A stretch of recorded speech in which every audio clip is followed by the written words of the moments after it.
Hi there, Producer Pete here, and we are 2 weeks on from buying the Mac Mini. So the big question is, was it worth it? Okay, couple of questions. Do I still like the computer? Is it good value? Would I recommend the computer?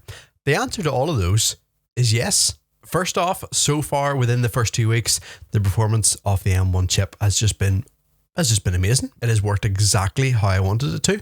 Now, it has never made a sound since day one. You know, that MacBook Pro fan sound hasn't made that, hasn't produced any heat. And so far, it's coped up with all the tasks that we put it through.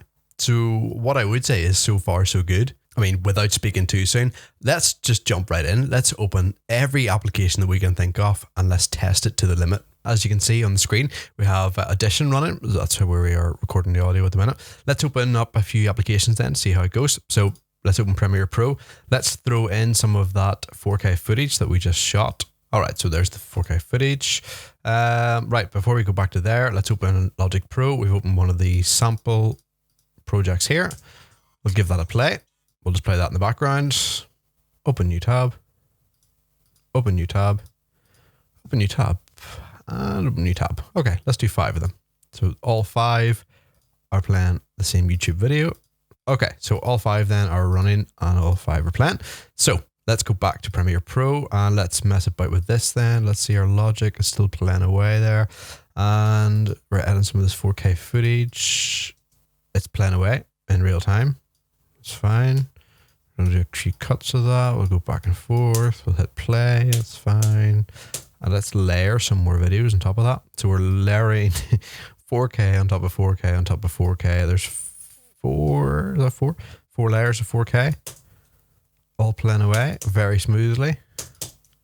Few wee jumps here and there, but I mean, there's 4 4K layers that are opening and closing almost without any delay. And bear in mind, you've got a Logic Pro session open here playing. You've got 1, 2, 3, 4, 5 YouTube tabs open.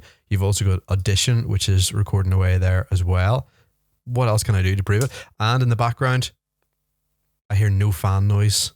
Don't feel any overheating. In fact, it's actually it's blowing out cool air there at the back with the fan at the back. So what else can I say?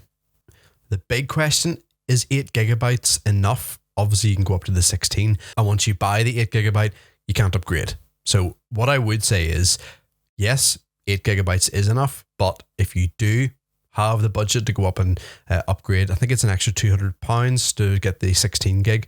It's always good to give yourself a little extra headroom. So like I'm saying, you don't need the extra 8 gigabyte, but if you had the budget, why not? One other thing I wanted to point out was some of the reviews that I was reading when I was first looking into this. One of them was Bluetooth connectivity issues. 2 weeks on, haven't had an issue just as yet. I've got the Bluetooth mouse, Apple mouse. I've got the Bluetooth keyboard as well, both working completely fine. So I can't report on that. There's no Bluetooth issues my end. So for now, I'm still happy. Touch wood, 2 weeks on, still happy with the performance, happy with the value. And of course, if you've experienced anything different, any other comments you need to add to that, let me know in the comments below. Don't forget to like and subscribe to the channel. And of course, hit the bell for notifications for more videos as we put the Mac Mini through its paces over the next coming weeks.